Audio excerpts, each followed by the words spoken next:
भाद्रपद महीने की शुक्ल पक्ष की अष्टमी तिथि को राधा रानी का जन्म हुआ था। इसी कारण से इस तिथि को राधा अष्टमी के रूप में जाना जाता है। इस दिन राधा रानी जी की विधि विधान से पूजा की जाती है। हिंदू धर्म में श्री कृष्ण जन्माष्टमी की तरह ही राधा अष्टमी का विशेष महत्व है। जन्माष्टमी के 15 दिन बाद राधा अष्टमी का त्यौहार मनाया जाता है। इस बार कृष्ण जन्माष्टमी का त्यौहार 26 अगस्त को मनाया गया, जिसके बाद राधा अष्टमी का पर्व बुधवार 11 सितंबर को मनाया जाएगा। इस दिन राधा रानी की विधि विधान से पूजा करने के बाद कुछ खास चीज़ों का भोग लगाया जाएगा। राधा रानी के भोग में अगर आप उनकी पसंद की चीज़ों को शामिल करते हैं तो राधा रानी प्रसन्न होती हैं और सुख समृद्धि प्रदान करती हैं। राधा रानी का भोग।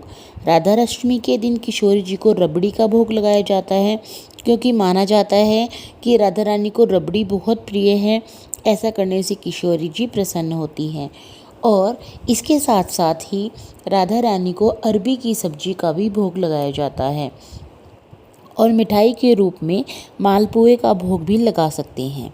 राधा रानी को मालपुए का भोग लगाने से घर में चल रहा कलेश दूर होता है और सुख समृद्धि आती है।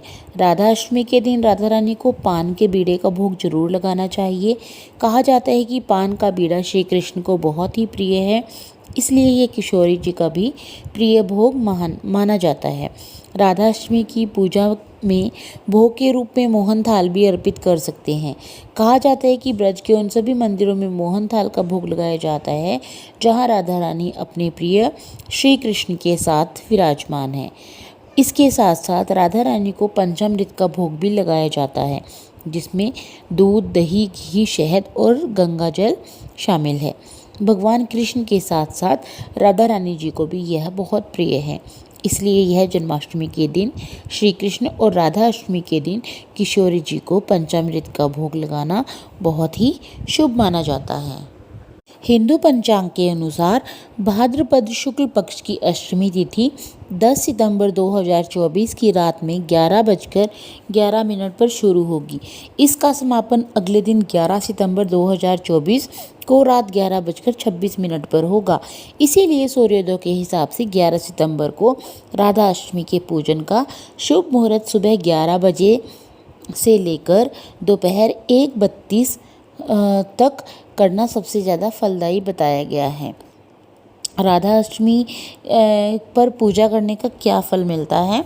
जन्माष्टमी पर व्रत रखने और पूजा करने वालों के लिए राधा अष्टमी पर राधा रानी की भी पूजा करने की धार्मिक मान्यता है।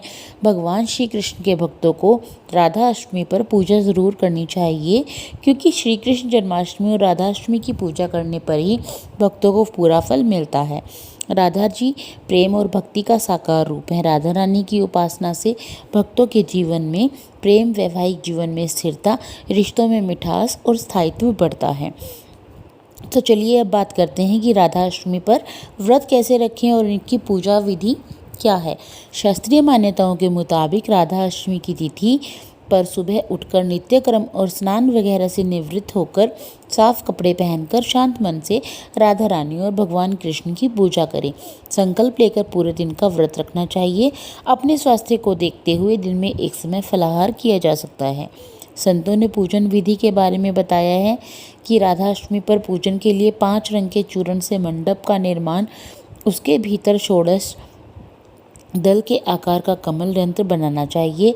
फिर इस कमल के बीच में सुंदर और सजे हुए आसन पर श्री राधा कृष्ण की युगल मूर्ति को स्थापित करना चाहिए और फिर पंचामृत से स्नान कराकर उनका श्रृंगार करना चाहिए और उसके बाद ठीक क्रम से धूप, दीप, फूल, नैवेद्य वगैरह अर्पित करना चाहिए। राधा चालीसा का पाठ कर आरती उतारें। पूजा के अंत में भूल चूक के लिए क्षमा मांगकर शांति मंत्र का पाठ जरूर करना चाहिए।